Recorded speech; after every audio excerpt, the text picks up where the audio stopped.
Hoje.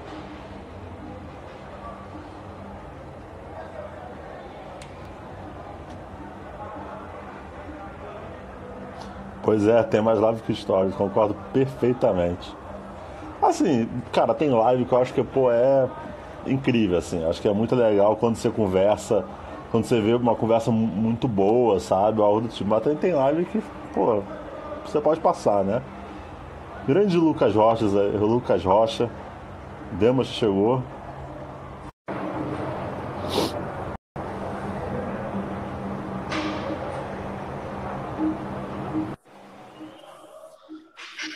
Grande Demetrios. Grande, Felipe, tudo bem? Tranquilo, e você? Tudo beleza, graças a Deus, tudo beleza. Que Dentro bom. do possível, tudo beleza.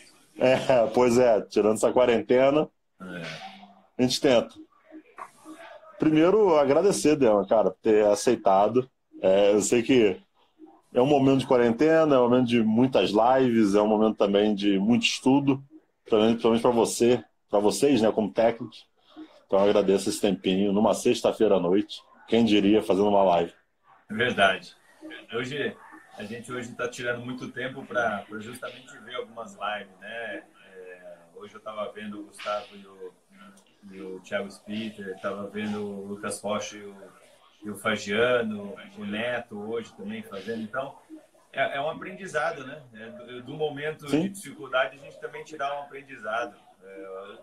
O que o Thiago Spitter falou hoje foi sensacional. Foi uma clínica, na verdade, sabe? Então, nós temos que tirar proveito de um momento de dificuldade também e ter sim. sabedoria também de aprender nesse momento, né? É o que eu estava falando aqui antes. Esse é um momento de aprendizado mesmo, produção de conteúdo, quem produz, e para quem consome também, de poder consumir conteúdo que às vezes no dia a dia você não consegue, né? Porque a vida é corrida, treino, para lá e para cá, é difícil. Exatamente, exatamente. Um estilo diferente que a gente vai se adaptando, né? Na verdade, porque nós nunca passamos por isso. Então, agora a gente tem que Sim, adaptar. ninguém passou por isso, né? Esse é um momento literalmente difícil para todo mundo.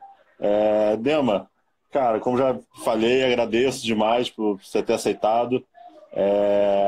Esse papo surge muito porque eu gosto do seu trabalho do Bauru, a gente já conversa há algum tempo.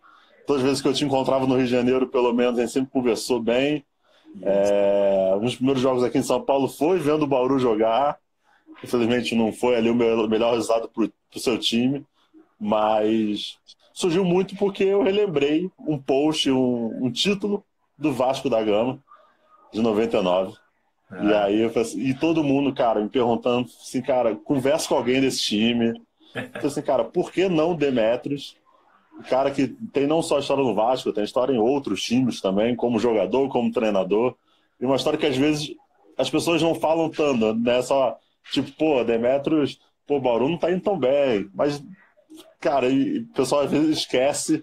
Você foi jogador, multicampeão, 7 títulos com o Franca, 6 com o Vasco. Jogou contra o Santo Antônio, se eu não me engano, posso estar errado. ok. Fui o primeiro Então, brasileiro a fazer cesta contra um time da NBA. aí, ó. Aí, ó. Isso poucos sabem, tá vendo? Isso poucos sabem. Então, hoje é um pouquinho para poder. Hoje a intenção é falar um pouco da sua carreira, já que o NBB está parado também. É muito difícil falar sobre o que vai ser o NBB nesse momento. Então, é um pouquinho para relembrar a sua carreira. E para quem não te conhece, fala.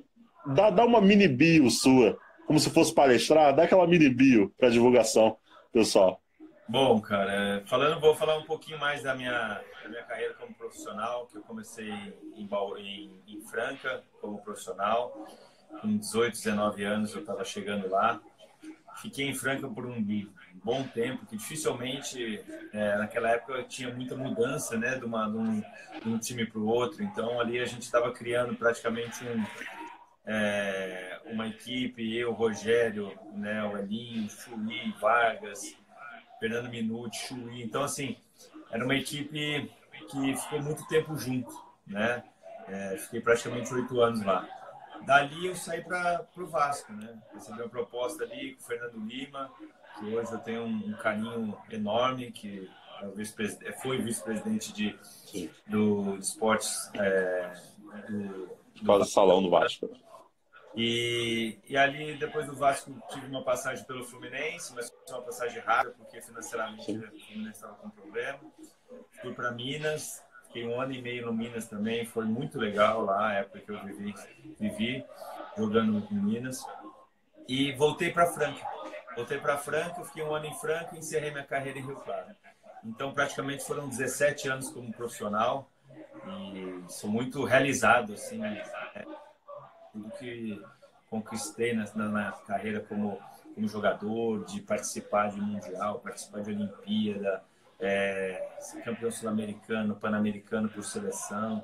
Então, eu sou muito grato por tudo que o basquete me ofereceu e cara, só tenho que agradecer, de olhar para trás e é o que você falou, de reviver isso, sabe? Essa semana eu recebi esses posts aí do Vasco.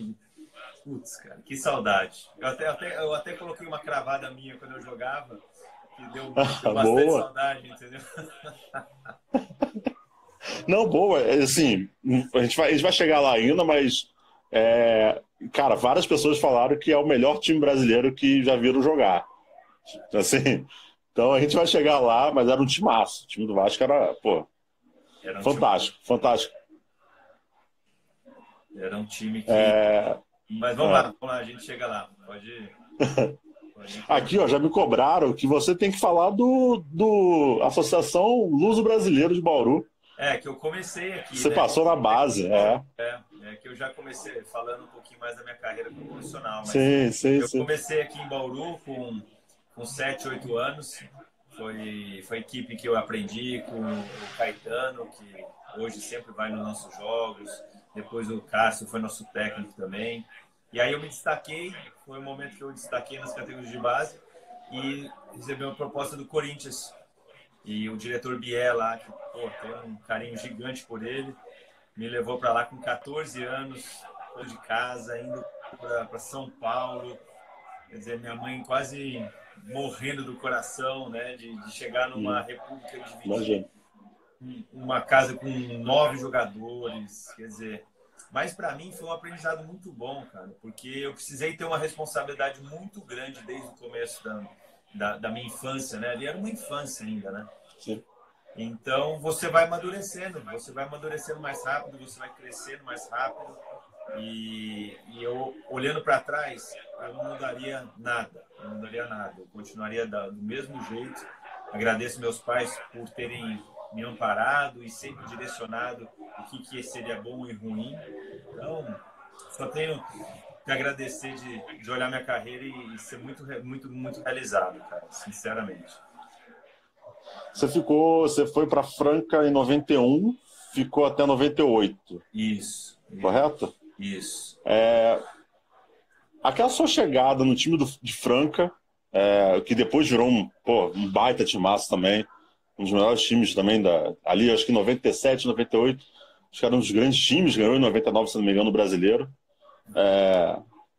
A sua chegada naquela equipe, como é que foi para você, esse garoto que sai do Luso, Bauru, chega até o time profissional do Franca, e esse aprendizado desse garoto para o time profissional, como é que foi?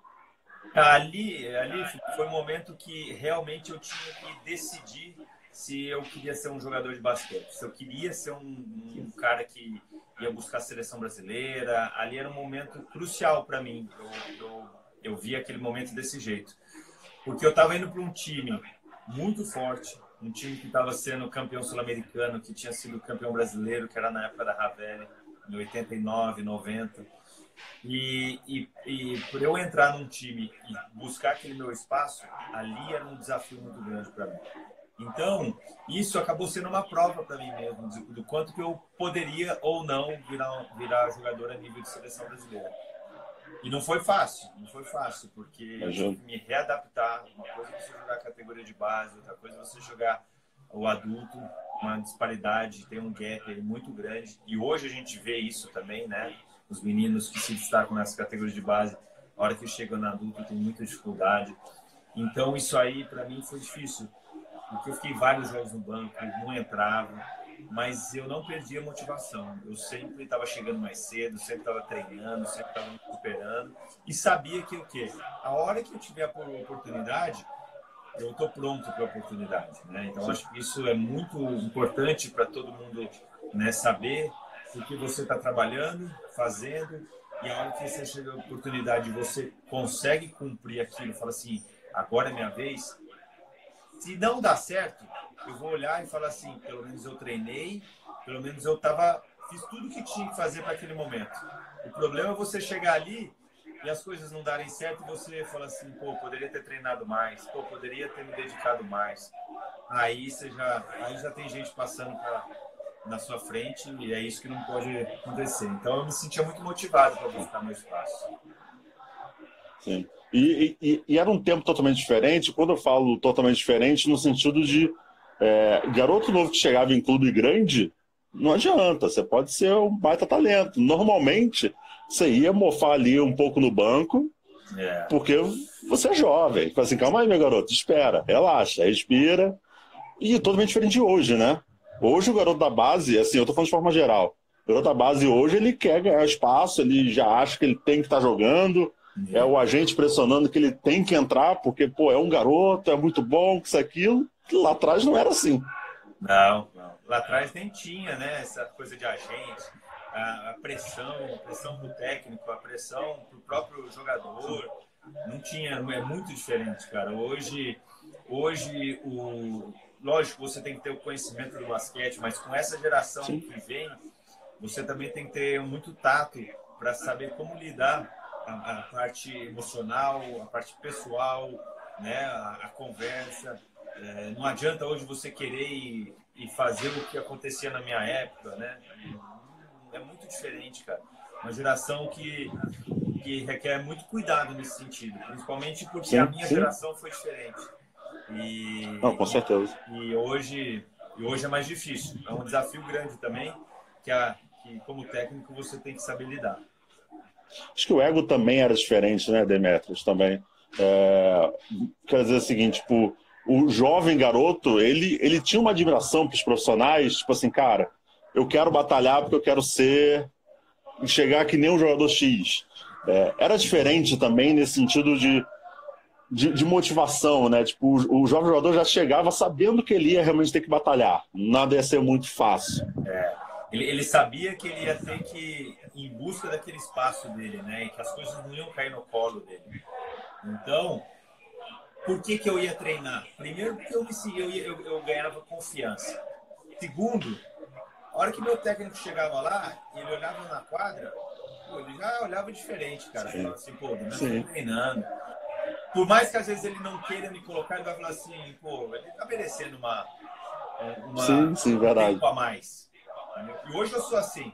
Hoje, às vezes, eu chego antes na quadra e eu acredito tanto no jogador que, pô, se o cara tá arremessando, eu falo, pô, esse cara... Deixa eu ver se ele vai manter essa consistência de treinar, de continuar se dedicando. Se ele continuar... Passa uma outra impressão, né? Lógico. A hora que ele arremessar, eu não vou falar assim, tá bem, o cara não arremessa, o cara acha que chega na hora e vai cair a bola. Não, eu vou falar assim, pô, esse cara tá treinando. Ele errou, faz parte, entendeu? E não tinha vídeo, né? Não tinha highlights pra você mostrar. Falar assim, não, olha aqui como eu fui muito bom no jogo lá 3 anos atrás. Não tinha isso, amigo. Você tinha que mostrar todo dia. E você tinha que mostrar, e é o que você falou, não tinha tanta prova, né? Porque não tinha filmado, né? Ninguém filmava o jogo mais. Então, realmente é bem diferente, mas eu acho que isso são coisas que eu, como jogador, eu aprendi e tento repassar para os meninos hoje, para os jogadores de hoje, e para mim também me fortalece como técnico, sabe? Vai me dando uma confiança de como saber também conduzir essas situações. E principalmente jogador que treina, cara. Jogador que treina e é disciplinado, realmente ele vai ter uma chance, ele tem a possibilidade de ter uma chance diferente. Não, perfeito. Manda um abraço aqui pro Agra, que o Agra tá falando que você é um dos coaches favoritos dele. Grande Agra. Tô com o boné do Agra aqui, ele ficou em 2 jogos meu. Não foi nos jogos, mas eu tô com o boné para ele, mas tá garantido aí o boné, viu, Agra? Agra, se deu bem já. Dema, você chega no profissional, primeiro salário desse garoto que vinha do Luso. O que você fez com esse primeiro salário? Meu primeiro salário deu um anel para minha mãe. Que isso, aí sim. Cara, foi assim, ela tem até hoje isso. Ela tem até Sério? hoje. Era um anel assim, ó, bonito. Eu peguei todo o meu salário e dei para ela. E ela usa todo dia esse anel até hoje. São praticamente aí 30 anos, né? Praticamente são 30 anos, que eu tinha 14, 15 anos, e eu dei esse anel para ela, assim. Pô, eu vejo sempre esse anel lá e a gente passa um filme na cabeça, né? Fantástico, fantástico. E agora voltando um pouquinho para dentro de quadra, aquele time de Franca foi campeão 2 vezes, se não me engano, no Paulista. Em 92, aí o outro título, não lembro agora, se é 93 ou para frente. O que te chamava atenção naquele time, Demetrio? Assim, cara, você via assim, putz, cara, eles são muito rápidos, ou eles sabem arremessar muito bem, defensivamente iam muito bem. O que chamava atenção para aquele garoto na época? Quando eu cheguei em Franca, eu encontrei o Tato Lopes, Guerrinha, o Fernando Minuti, o Paulão.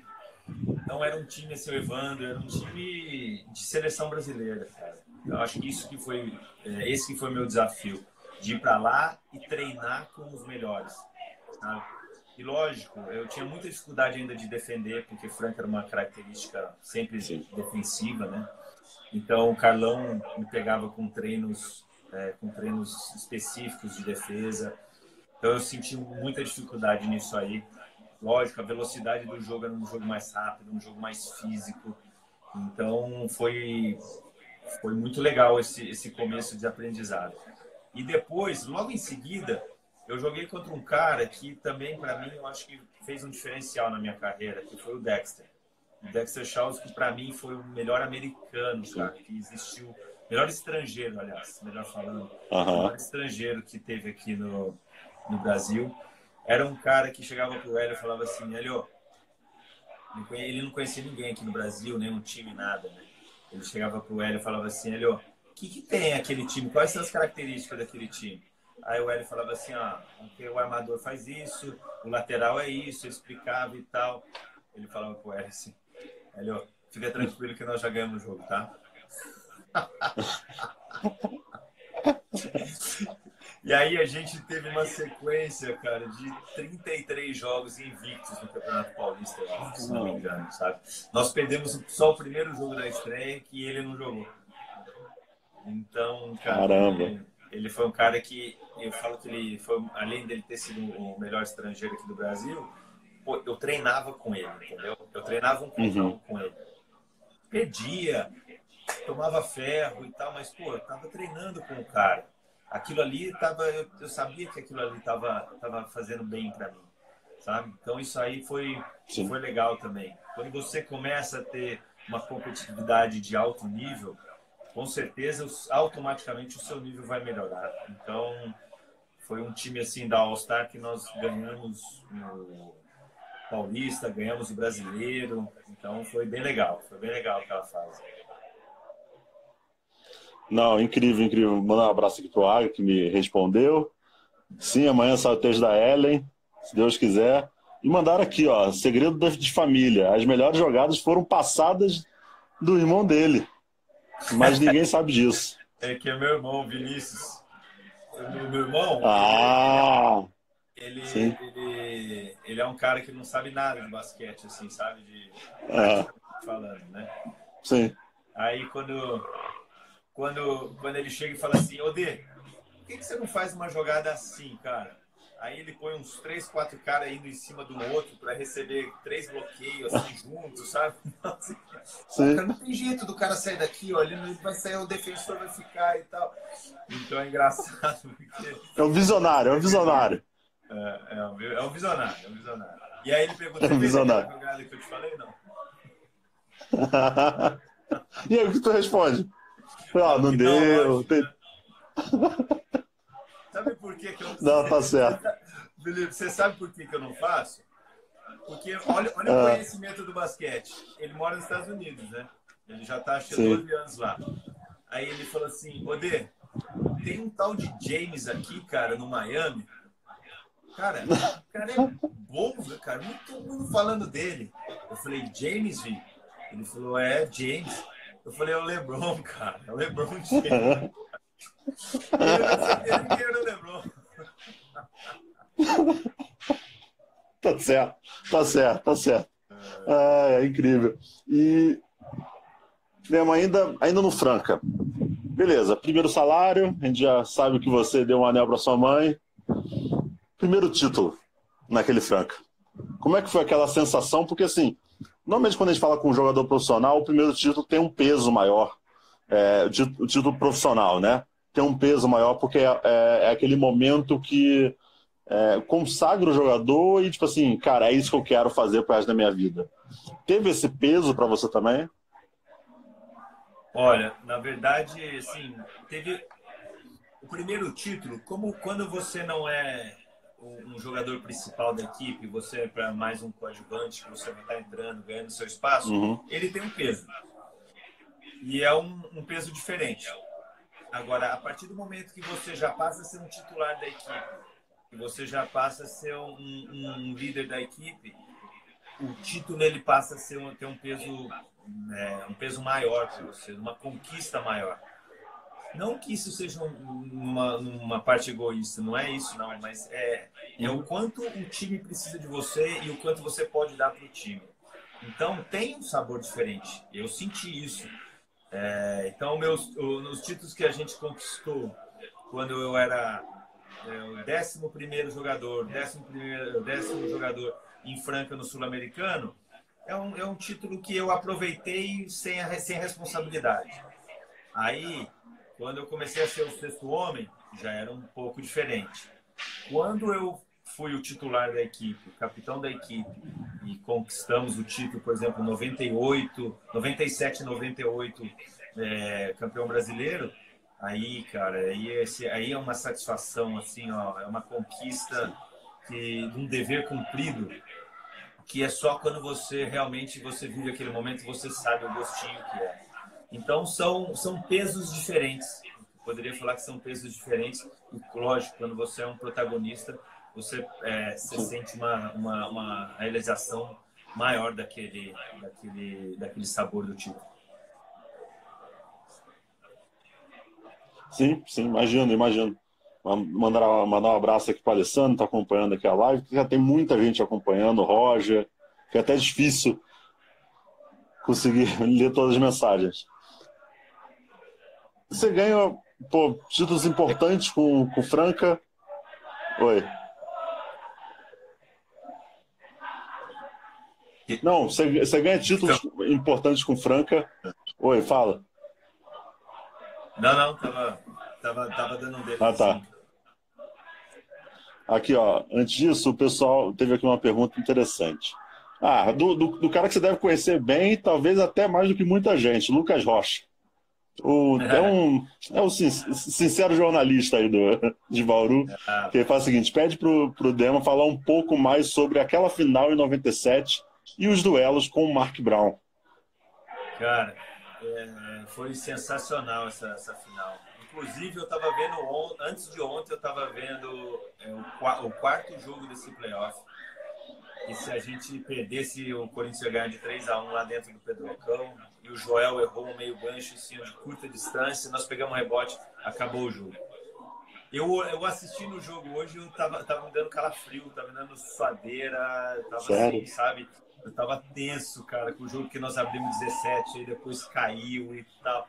Bom, e o Mark Brown, né, falando agora pro Lucas Rocha, cara, ele acho que fez 25 pontos aquele jogo.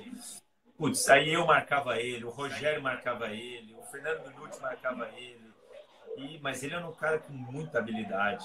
Ele pode estar, a gente pode incluí-lo aí com certeza num dos grandes armadores estrangeiros que jogaram aqui no Brasil também, porque ele, cara, tinha uma habilidade, arremesso, passe. Pô, cara era um mini fenômeno, sabe? E realmente deu muito trabalho. Eu era mais alto como armador. Então ele levava vantagem no sentido de habilidade e eu levava um pouco mais de vantagem em cima dele porque eu jogava no poste baixo com ele, eu jogava de pivô com ele. Então eu levava um pouco de vantagem. Então era um equilíbrio nisso aí.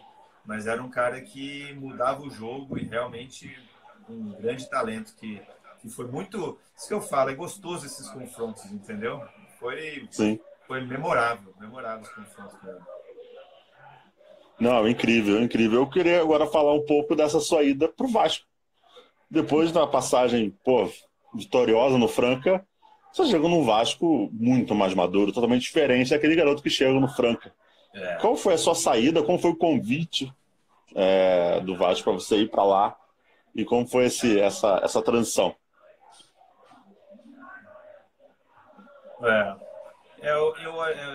Logo depois que nós somos campeões brasileiros, em 98, ali contra o Coach Koch, em Araras, a gente estava perdendo uma série de 2-0, viramos 3-2. Depois a gente começou a treinar com a seleção brasileira, que a gente ia para um Mundial na Grécia. E ali eu recebi um convite do Vasco e eu achava realmente que era um momento de ir em busca de novos desafios. E o Vasco estava com uma proposta de montar uma grande equipe e a gente estava conversando comigo, com o Rogério, com o Vargas e inclusive na época o técnico era o Bial. Então eu falei, eu vou em busca desse novo desafio. Eu acho que é um momento bom para sair. A gente tinha conquistado vários títulos em Franca, então vamos conhecer um clube diferente, um clube de massa, uma torcida gigante. Então isso aí me motivou mais para sair e ir em busca desses novos desafios. Então foi legal, porque também passa a ser um outro mundo, outros companheiros, outra maneira outro estilo de jogo, outro técnico, sabe? Outro ambiente. Então foi também para mim, por mais que eu já tivesse ali 27 para 28 anos, foi de muito aprendizado a ida para o Rio de Janeiro. Sim, e você chega literalmente, como você falou, num clube de massa, né? É o primeiro clube que você trabalha, um clube que é ligado com o futebol, que é o Vasco da Gama. Como é que foi? Qual é a diferença para o jogador naquele momento, cara, ter uma torcida de time de futebol diferente de uma torcida que é a capital do basquete hoje, né? Que é Franca. É assim, ainda bem que eu joguei em Franca antes de ir pro Vasco. Porque em Franca também você tem uma pressão gigante da torcida. E a gente conseguiu suportar essa pressão e você vai amadurecendo quando você passa por uma pressão dessa. Eu falo que foi bom isso porque quando a gente foi pro Vasco, e aí a mídia no Rio de Janeiro é uma coisa impressionante. Como o carioca gosta de esporte, como o carioca gosta de basquete. E aí passou a ter uma imprensa muito forte em cima dos noticiários, falando do Vasco, do grande time que montou, porque na época o Flamengo também montou um time muito forte. Sim. Então, a pressão da torcida, cara, era gigante. Porque você ia pro Maracanãzinho lá, tinha 20 mil pessoas, né? E 20 mil pessoas que não entendiam de basquete. 20 mil pessoas que queriam ganhar de qualquer jeito. Sim, verdade, Acho que essa é a maior diferença de torcida, né? Torcida de time grande e torcida que tá ligada com basquete. Os caras não sabem, não importa, ele quer a vitória. Ele não sabe se você é armador, pivô, lateral. Cara, não tem a mínima ideia. Você tem que ganhar pelo time dele, entendeu?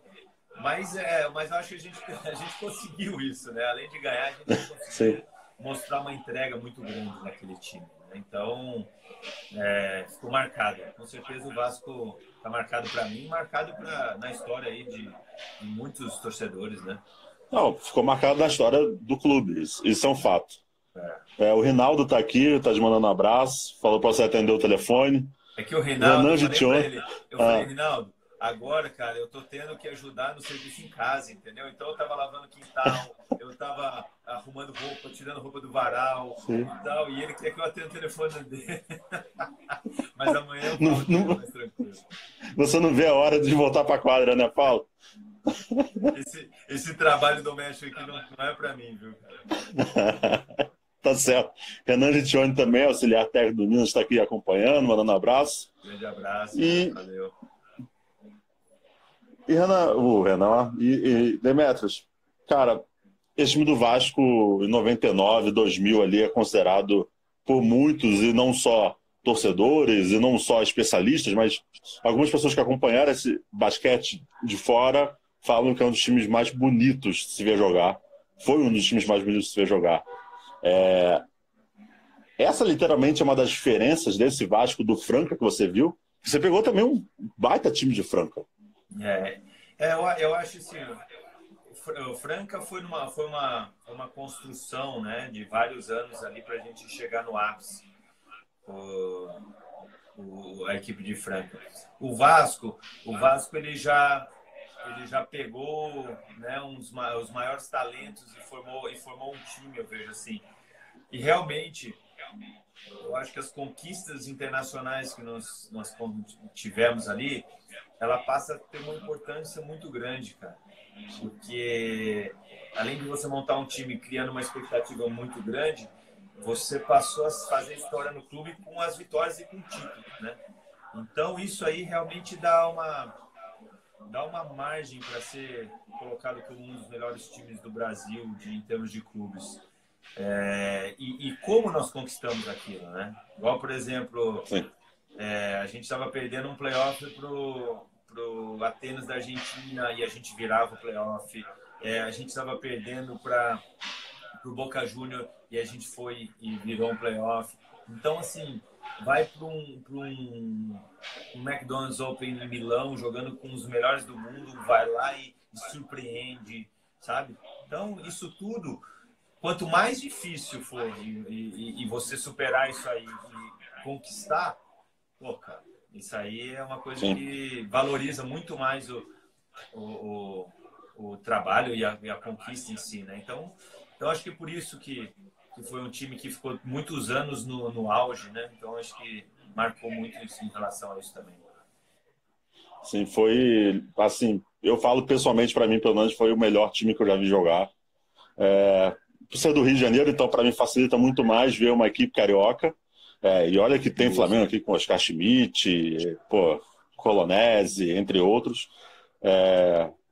E outras equipes também. Tijuca também tinha uma equipe forte. Mas aquele Vasco era bonito, com Charles Bird, você, Elinho, cara, entre outros, era um timaço. Era quase uma seleção também, né? Porque sim, era uma, cara, era uma seleção. Colocar o Charlie Bird, que se ele fosse naturalizado brasileiro, ele poderia jogar na seleção tranquilamente. O Vargas, né? Então, é praticamente uma seleção onde, além de cada um ter uma característica de jogo, assim, eu acho que a entrega, cara, a entrega. Então, eu recebi esses vídeos aí das finais e tal, pô, maneira que a gente se entregava, ia pra torcida, era uma loucura, cara. Aquilo ali foi emocionante, né? Então, acho que a torcida abraçou o time, né? A torcida abraçou o time. Total. E também aquele negócio, né? Até engraçado, vamos dizer assim, porque também era um momento que o clube de futebol teve algumas derrotas importantes. Se eu não me engano, até uma final de Carioca, o Vasco do futebol perde para o Flamengo. E aí vai para o Maracanãzinho, joga contra o Flamengo, vence o Flamengo. Pô, para a torcida é aquele, tipo, a revanche, né? Não importa, tá ganhando o Flamengo. Então, e você imagina para nós a pressão, né? Se o futebol perdeu e a gente... Com o Eurico como presidente na época? Hã? O Eurico já era presidente na época? Eu não lembro agora. Já era o Eurico. Sem pressão nenhuma, né? Imagina. Imagina. Então, o brasileiro que nós ganhamos em cima do Flamengo, né? Quer dizer, era um título inédito para as duas, para o Vasco. Então, assim, é aquela coisa, quanto mais difícil, melhor. Mas também, para você, esse difícil, não é fácil você passar por ele, Sim. porque a pressão é gigante. Imagino. Rafael Corrêa tá falando, ó, é o melhor time que eu vi na América. E olha que ele tem 30 anos, acompanha desde cedo.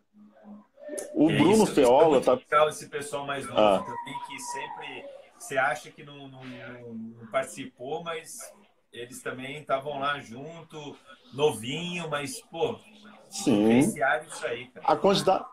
A quantidade de relatos que eu vi no Twitter de pessoas assim, cara, eu estava no jogo, meu pai me levou no Maracanãzinho, eu estava lá.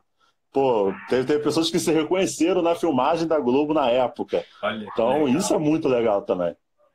O Bruno Feola tá te perguntando, fazendo uma pergunta muito fácil, muito fácil. Charles Bird foi a maior dupla que você já teve? Ah, ele facilitava o jogo e eu facilitava para ele, né?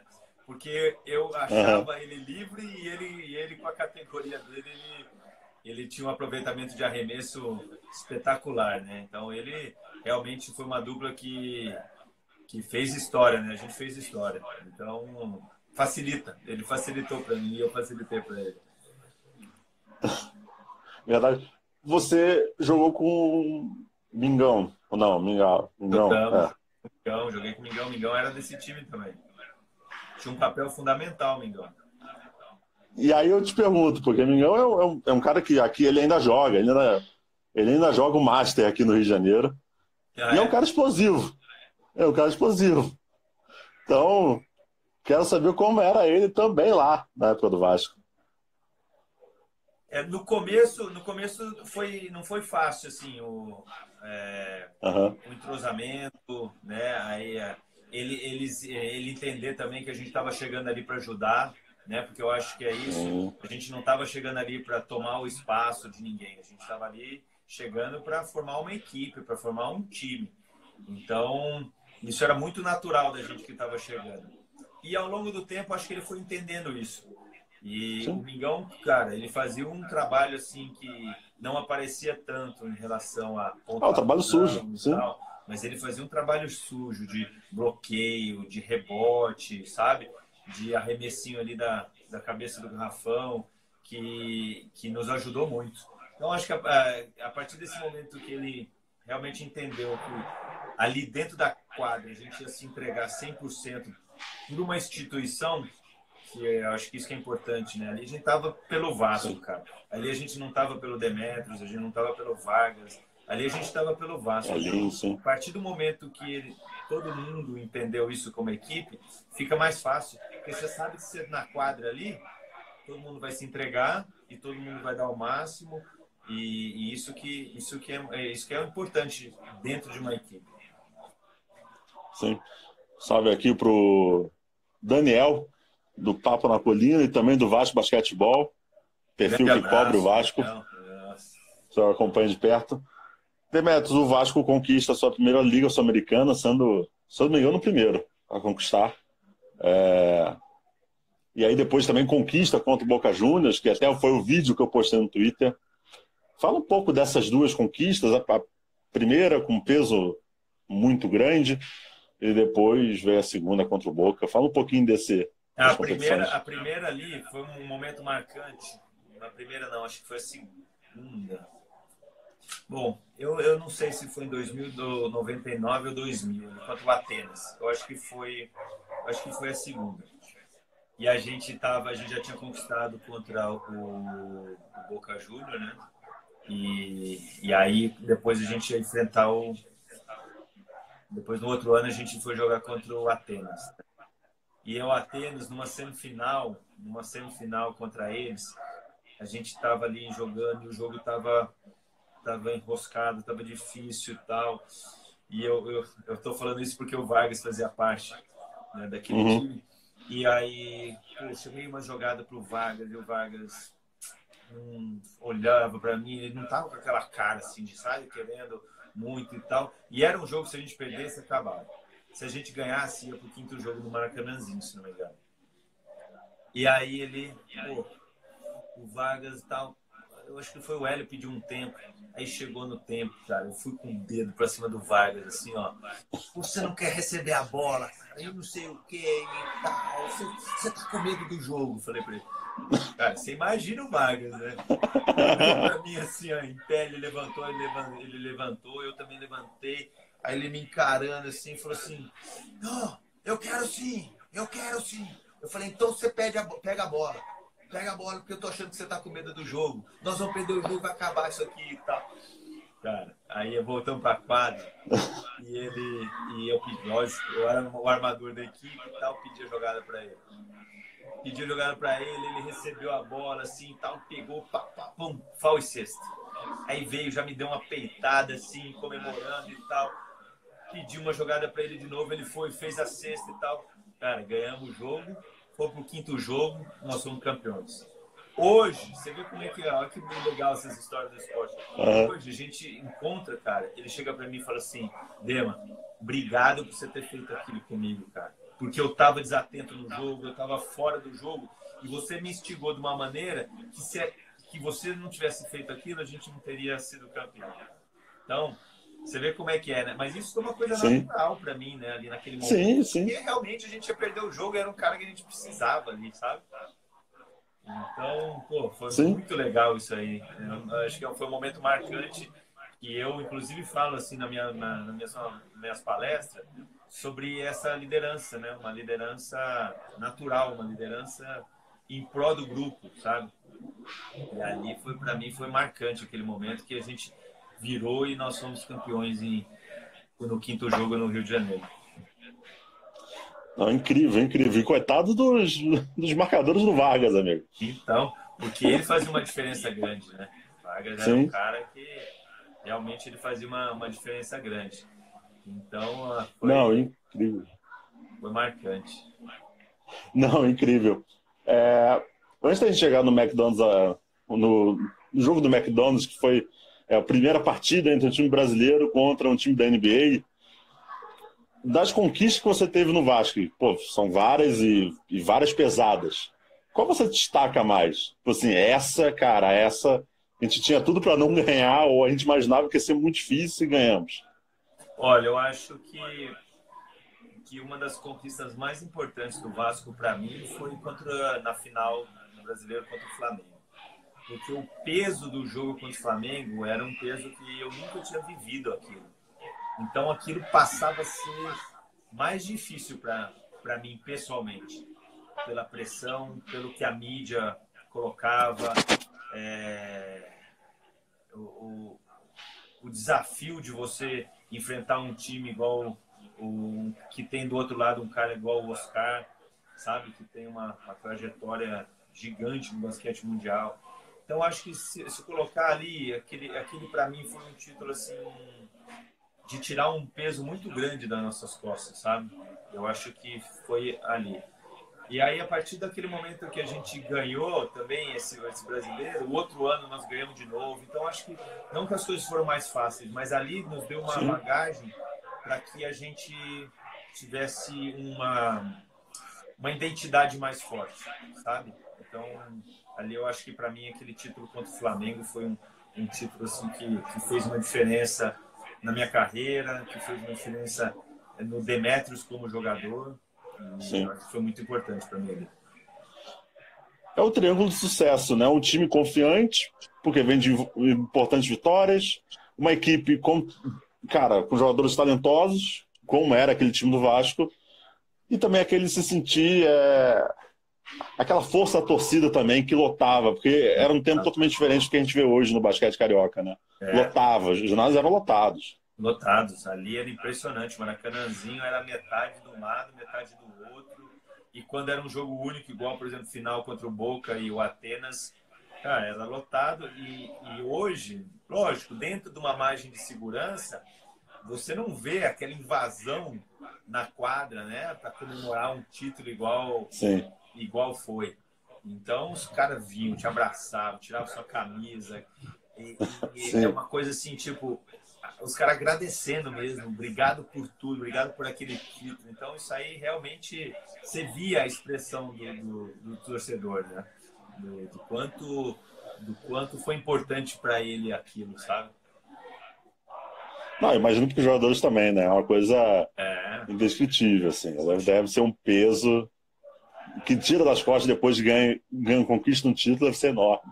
cara, eu voltei pro meu, quando eu morava num prédio ali, eu voltei, cara, voltei umas 2h30, 3 horas da manhã, eu abri a porta do carro e dei um grito, assim, 3 horas da manhã, tipo assim, ó, é campeão, sabe, assim, ó, que... Sim, sim. Porque ali tinha aquela rivalidade, né, cara? Flamengo e Vasco era uma Muita. rivalidade que eu andava no condomínio e os caras, vai perder, porra, aí, pô, quero ver, hein, tal, não sei o que e tal. Então, ali também cheguei no condomínio e dei um berro, assim, ó, 3 horas da manhã, Para todo mundo escutar. para todo mundo escutar, para tomar multa, que não tem problema. E era também um momento, né, Demetrios, que também os jogadores não eram ricos. O basquete era bonito, quadras lotadas, mas assim, longe do glamour que se tem hoje. E o glamour que eu falo claro que o basquete hoje não paga que nem o futebol, e acho que vai ser muito difícil chegar algum tempo nisso, mas lá atrás se ganhava bem menos. Às vezes era em troca de, ó, vou te dar um apartamento e te dou uma ajuda de custo, e É, era a forma de pagar o salário. era o momento mais difícil mesmo do esporte em geral, né? Sim. Ali, aquele ano, quem puxou um pouco foi o Vasco, quem puxou um pouco foi o Flamengo, porque as outras equipes sempre trabalharam numa margem, uma dificuldade muito grande, né? E o próprio Vasco depois ficou na dificuldade, né? Sim, Então, sim. realmente, era um momento difícil eu falo assim, é uma realidade difícil que muitos jogavam por isso mesmo, por uma bolsa de estudo, né? Por um apartamento, uma ajuda menor. Mas isso aí vai fortalecendo também. Sim, claro. O Rafael Corrêa está fazendo uma pergunta também simples. O Eurico pagava bicho? Contra o Flamengo, eu não duvido, hein, Demetrios? Vem com Não, essa, é não. verdade, mas ele não chegou nenhuma vez no mercado e falou assim, ó, se ganhar hoje tem um bicho dobrado. Infelizmente não, né? Demetrios, aí o Vasco, pô, multicampeão, enfrenta o time San Antonio Spurs com o jovem garoto lá do outro lado, um simples garoto chamado Tim Duncan. Qual foi esse confronto, cara? Que é um confronto intencional, mas é intencional contra o americano, contra o time da NBA. Era a primeira vez que um time brasileiro enfrentava o time da NBA. Como foi para vocês esse confronto? E até depois mesmo, depois da derrota para o time. Até só para lembrar, o pessoal que não sabe, o Vasco chegou a ganhar dos Zalgiris Kaunas, se não me engano, Isso. o jogo antes. Então, de campeão da Europa. Mas vai chegando na final, acaba perdendo para o San Antonio, mas, pô, foi um dia marcante, imagino. Foi um dia memorável para o Vasco. Ali a gente já estava desfrutando mesmo do torneio, né? Praticamente contra... Na verdade, se você tirar a NBA, a gente era campeão do mundo ali, porque a gente ganhou do campeão europeu. Era o campeão da América contra o campeão europeu. E a gente ganhou do campeão da Europa. Então, praticamente, ali era um título para nós. E ali, lógico, a cereja do bolo era você jogar contra um time da NBA. E realmente ali foi a gente já desfrutando já de um jogo onde a gente equilibrou o jogo. Não foi um jogo assim que se olhar o resultado final, ok, foi uma diferença grande. As eram diferentes, o tempo era diferente, 4 de 12 minutos, a linha de 3 era mais longe. Então, assim, você entrar e falar assim, você tem que até mudar seu estilo de jogo, porque tem umas bandejas que você vai fazer, tinha lá David Robinson e Tim Duncan, você não ia fazer essa bandeja, né? Então, ali você tinha que jogar mais alta, você tinha que achar um companheiro. O Vargas perdeu umas 3, 4 assistências minhas aqui, ó. Olha, como? Olha o tamanho do cara. O cara é grande. Então, assim, você tinha que mudar um pouquinho do estilo de jogo, mas a gente enfrentou ali até o final do terceiro quarto ali. A gente jogou de igual para igual. 10 pontos, 12 pontos, 14 pontos ali. Contra um time na NBA, e, na verdade, aquele momento era um momento lucro para nós. Sim. Não, foi um momento marcante para todo mundo. Acho que o pessoal também curtia basquete, por ser primeira equipe brasileira enfrentando o time da NBA.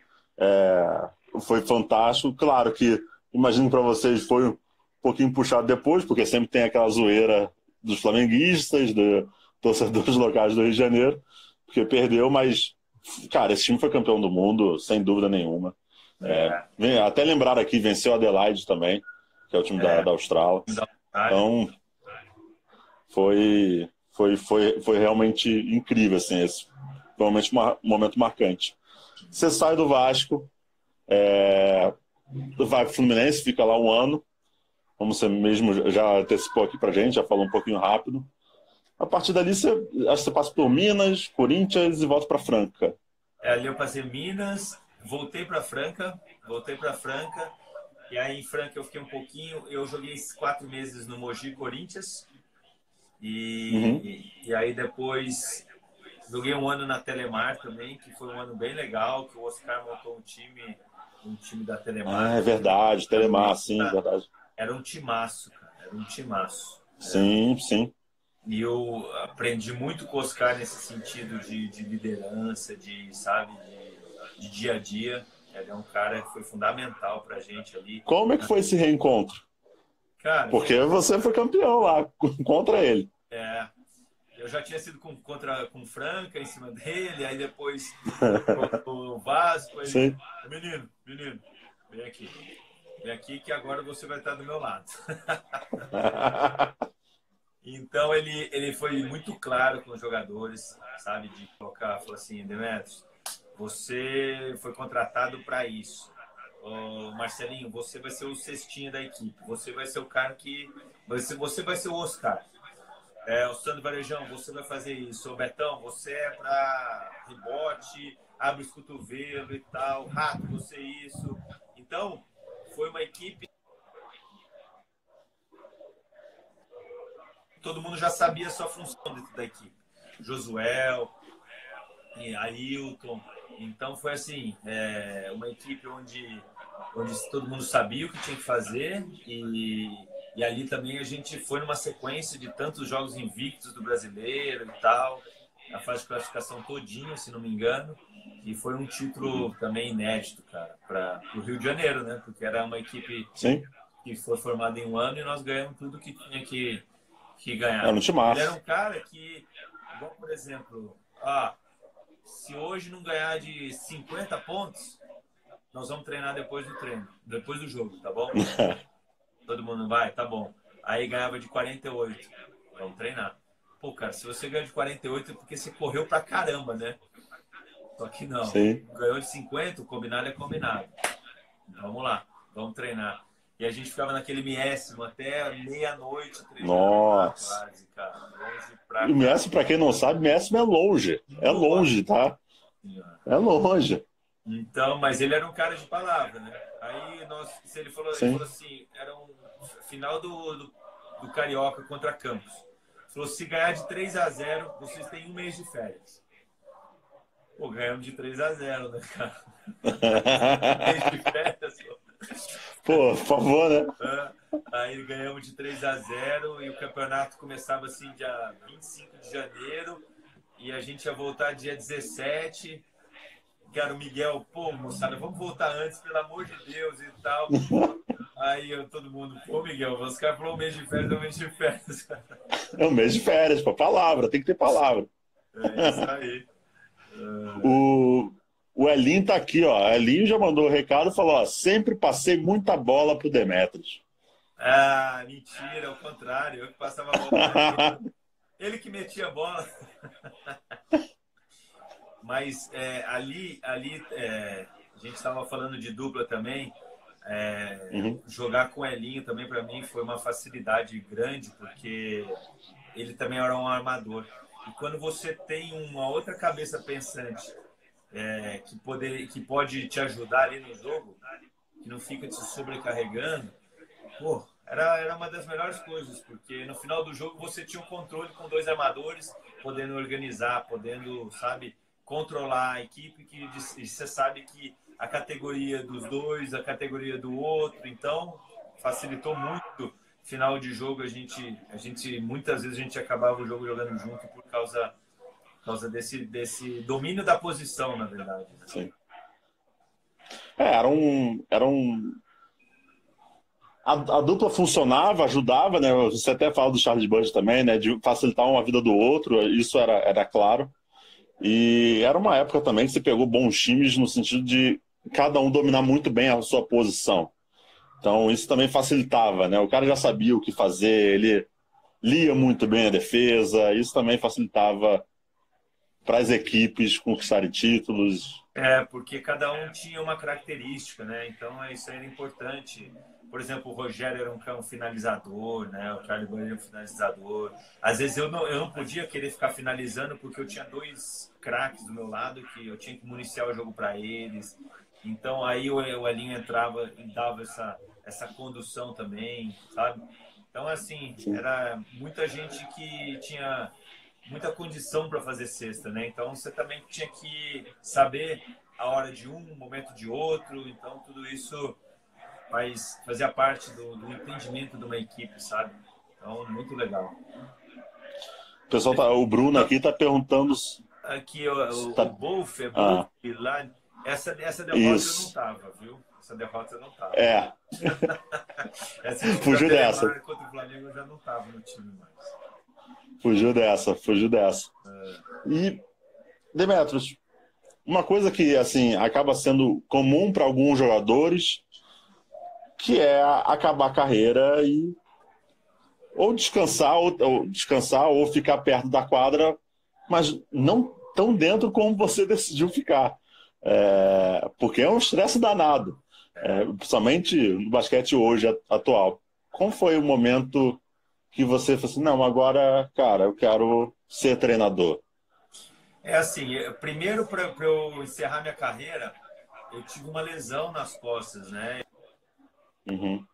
De operar as minhas costas de hernia de disco, aí eu tive que fazer uma artrodese, então isso aí eu poderia continuar jogando um pouco mais, mas mentalmente eu já estava muito desgastado. Demetrios. Pois eu não sabia. Dei mole, não sabia. Eu tô falando todo mundo aqui, eu falei, cara, a conversa tá tão boa, só vai falando. E aí, mas eu não vou te prender muito tempo não, pode ficar tranquilo. Vamos terminar já daqui a pouco. Fala um pouco então, desse final da carreira, você tá falando que você teve uma lesão nas costas. Aí eu falei assim, pô, sabe quando você ainda joga, mas fala assim, você já não consegue passar pelo marcador, você já não consegue ter fisicamente aquele desempenho. E, cara, eu era um cara super realizado, né? Fui 6 vezes campeão brasileiro, sul-americano, seleção e tudo mais. Então, falei assim, pô, eu acho que já está um momento bom para eu poder parar e pensar já no pós-jogador, né? E aí, cara, você não vai acreditar, eu comecei a trabalhar com bolsa de valores. Sério? Sério. Fiz curso em São Paulo para poder operar e abrir sociedade com o pessoal em Franca, de uma corretora. E aí, cara, eu adorava. Uhum. Mas sabe quando você vai vendo também que não é muito a sua praia, sabe? Sim. E aí tá bom. Aí o Cássio de Limeira me mandou uma mensagem querendo saber se eu não penso em voltar pro basquete e tal, que ele precisava de um cara com perfil assim. O Renato Lamas, que jogava em Limeira, também falou comigo, pô, Dema, vamos pra lá, pra Limeira e tal, o Cássio precisa de um cara igual você, não sei o quê. Aí eu achei assim, falei, pô, joguei 17 anos, sabe? Minha vida inteira praticamente no basquete. Eu acho que eu vou tentar esse desafio de ser técnico, de passar para os mais jovens tudo aquilo que eu aprendi e tudo mais. Então foi aí que eu comecei a engrenar na carreira como treinador, muito em função do Cássio Roque, pela oportunidade que ele me deu. O Cássio, que era o dono da Winner Limeira lá, da equipe de Limeira, né? Você era assistente lá, né? Aí e aí depois, no outro ano, você vira treinador. Isso. E aí eu comecei depois no outro... Aí ficou um ano sem equipe, que pediu licença do NBB. E nós voltamos com um orçamento bem curto. Mas nós fomos, primeiro ano meu como técnico, nós fomos campeões paulistas. E depois a gente fiquei mais 5 anos lá em Mineiro também, que foi muito legal a vivência lá. Como pro técnico agora, tá? Demetrios técnico. O que falar pro jovem atleta? Você, pô, sua passagem, base, o quanto você ralou lá atrás, Franca. Você como treinador agora, sua primeira vez como treinador, encontrando esses garotos e, cara, relaxa, tem que treinar, tem que se dedicar todo dia. Como era esse papo do Demetrios treinador para jovens talentos? Cara, o que eu hoje falaria para eles assim, não percam tempo, cara, não percam tempo. Se dediquem, sejam comprometidos com o seu trabalho, com a sua carreira, porque passa muito rápido. E você tem que olhar para trás e falar assim, eu fiz tudo aquilo que podia fazer. Eu saio de cabeça erguida, eu saio tranquilo, eu treinei o que eu tinha que treinar. Então, eu acho que isso que é importante para essa geração que vem aí mais jovem, que não é que fica muito internet, que fica muito Instagram. Cara, eu vi uma live do Bernardinho e é exatamente isso. Ele falou um dia menos de treino é um dia mais longe do título. Então é exatamente isso. Então não tem mistério. Você tem que treinar, você tem que se dedicar, saber que não é um caminho fácil, mas pô, dá muita chance. Não é só de você virar um jogador de seleção brasileira, não é isso. O esporte, ele socializa, ele vai fazer com que você se torne um cidadão. Por exemplo, eu tenho amigos que não viraram jogador de seleção brasileira, mas são formados em fisioterapia, através do esporte, são hoje advogados, administradores de empresa, tudo portas que o esporte abriu. Então, acho que assim, isso é importante, isso é essencial. E então, não deixem de acreditar no que vocês podem fazer. É isso. Mas com esse comprometimento que eu estou falando. Com certeza. A gente já está terminando, porque, cara, já tem 1 hora. Daqui a pouco você vai brigar comigo. Você tem que fazer as coisas dentro de casa. Tá certo. Primeiro título como treinador. É melhor ou pior o gosto do que quando jogador? É um sentimento totalmente diferente. Totalmente diferente. Você, como jogador, você tem mais o poder de decisão, sabe? Eu, como armador, a bola passava muito na minha mão, eu tinha que decidir isso, eu tinha que decidir aquilo, eu tinha que pensar aquilo e tal. Como técnico, você pode fazer tudo isso, você pode pensar, você pode escrever, você pode fazer o que for. Você pode preparar a sua equipe, que realmente a gente prepara a equipe. Sim. Só que as decisões estão na mão do jogador. E isso, lógico que é um trabalho de equipe, eu dependo deles, eles dependem de mim e tal. Só que acaba às vezes, em algum momento, você sendo impotente em relação ao jogador que eu fui, entendeu? Talvez se eu não fosse jogador, sim, eu não ia ter essa diferença desse sentimento de jogador, desse discernimento de um jogador e de técnico, sabe? Mas como técnico eu vejo isso. Agora, eu sinto também a importância do técnico. Eu sei a importância do técnico, sim, da liderança, de trazer os caras junto com você, de você, às vezes, saber que você realmente virou aquele jogo, que você ganhou aquele jogo, sim, por uma mudança que você fez, entendeu? Então, lógico, são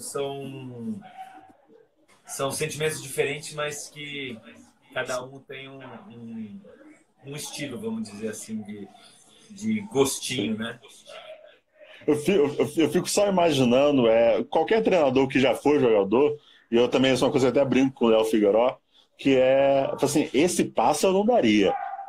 Tipo, se fizesse esse passe no meu tempo, não ia rolar. Esse passe não rola, essa marcação não rola. Tem isso você também, né? Você sabe que eu tive que virar essa chave, né, para mim. Depois que eu, treinador, eu tive uma coisa que eu faria. Eu não podia cobrar isso dele. Eu tenho que cobrar a característica e o talento que ele tem, e não o que o Demetrius tinha. Sim. Então, eu tive que entender isso aí. Uma coisa é eu gostar de uma característica de jogo que eu jogava, de pick and roll, de jogo mais pensado e tal, mais organizado, em transição. Outra coisa é eu querer que o jogador faça o que eu fiz. Então, assim, eu tive que mudar isso na minha cabeça, porque senão... Porque tem coisas que eu acho fácil, mas para alguns jogadores não é. E às vezes alguns jogadores estão passando um momento ali na quadra que eu, como técnico, não estou vendo, porque ali na quadra é diferente. Entendeu? Tinha várias vezes que eu chegava pro Hélio e falava assim: Hélio, vamos fazer isso porque eu estou vendo que dá para fazer isso. E ele, beleza. Então, hoje, às vezes dentro da quadra, o cara tá vendo uma coisa que às vezes o técnico não vê. E vice-versa. Às vezes o técnico está vendo uma coisa que o jogador não vê. Né? Tem muito disso. Então, por isso que é importante, dentro dessa liderança, você dar ouvidos aos jogadores, deles poderem também ter essa conduta de decisão, entendeu? E não a conduta do Demetrius como jogador. Sim. Para finalizar, Demetrius, jogador, se adequaria no time do Demetrius, treinador? É a pergunta do Lucas Rocha, por sinal. Fácil. Fácil, me adequaria muito fácil. Muito fácil. Não teria dificuldade nenhuma. Maravilha. Eu falei que era a última, mas como a gente é jornalista, a gente sempre empurra mais uma quando dá. Por último, quinteto ideal que você jogou. Jogou junto, né? No mesmo time. Qual é o seu quinteto ideal? Putz, cara, eu vou deixar muita gente de fora, assim. Você me... Não, mas aí você não quer pergunta fácil, pô. Nossa, cara. Você só jogou com fera. Eu joguei com fera, cara. Bom, eu sou o titular, tá? Tá bom. Eu sou o armador titular, hein? Ok. Bom, vou colocar aí Eu não vou colocar o Dexter porque eu tô no lugar dele, tá bom? Tá bom.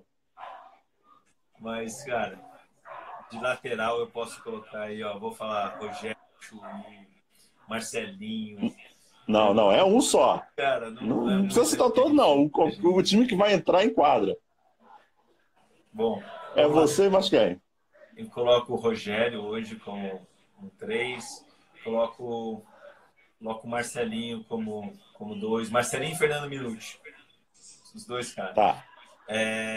Pivô ali, coloco o Vargas, sem dúvida. Pô, tem o Charlie Bird, cara. Nós falamos o tempo inteiro do Charlie Bird. Pô. Aí um pivô 4, que eu gostava muito de jogar com ele também, o Ailton, porque defensivamente ele era um cara importantíssimo como equipe. O Josué, cara. Josué é craque demais. Tá? Pô, cara, é impossível te falar desses jogadores, viu? Eu vou depois colocar no Twitter pra você. Eu vou pensar, porque eu tô lembrando. Pô, tem o Oscar, joguei com o Oscar na seleção. Pipoca. Tá vendo?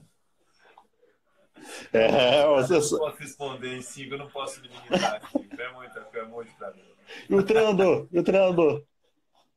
Cara, treinador pra mim, o Hélio Rubens foi assim, pra mim foi o cara que como eu iniciei minha carreira adulto com ele, eu aprendi muita coisa. Mas eu, assim, aprendi com o Edivar Simões, aprendi com o Bial, eu aprendi com o Miguel Ângelo, eu aprendi com o Fro Menendez, com o Flávio Davis. Então foram técnicos que, lógico, cada um tem um perfil, uma característica. E eu sempre tentava tirar as coisas boas e ruins dele. Porque as coisas boas eu queria pegar e as coisas ruins é o que eu não faria. Então, aprendizado com todos. Com todos. Incrível. Demetrius, cara, vou só olhar aqui só para ter certeza. Foi 1h10 de papo. Cara, show de bola. Então, agradeço demais por ter topado. É um papo que, pô, poderia aqui rolar umas 2, 3 horas fáceis. Vai embora, com certeza. Mas agradeço mesmo, agradeço de coração por ter topado, que a gente possa conversar cada vez mais e que você cada vez mais conte suas histórias também. Você não é só um bom treinador, você também, cara, foi um grande jogador. Isso aí é legal, acho que tem essas histórias aí, muita gente não sabe, né? Então, para mim são marcantes, porque senão eu não estaria contando, né? Sim. E eu acho que o cara que é torcedor, que vivenciou basquete também, eu adoraria saber histórias também de caras que eu acompanho dentro do esporte. Então, eu que agradeço, Filipão, eu que agradeço e parabéns aí pelo seu trabalho. Eu sei o quanto você rala também, o quanto é difícil, né, essa batalha no dia a dia aí para manter um blog, para estar cobrindo basquete, teoricamente sem apoio nenhum, né? Uma coisa assim que você faz de coração. Então nós temos que valorizar isso também. E o que você precisar, nós estamos juntos. Obrigado, Demetrios. Obrigado mesmo, de coração. E a gente vai marcar esse papo para um podcast aí, para a gente poder falar muito mais, se Deus quiser. Lá. Valeu, um abração. Obrigado, Demar. Obrigado, pessoal que acompanhou. Até a próxima. Valeu.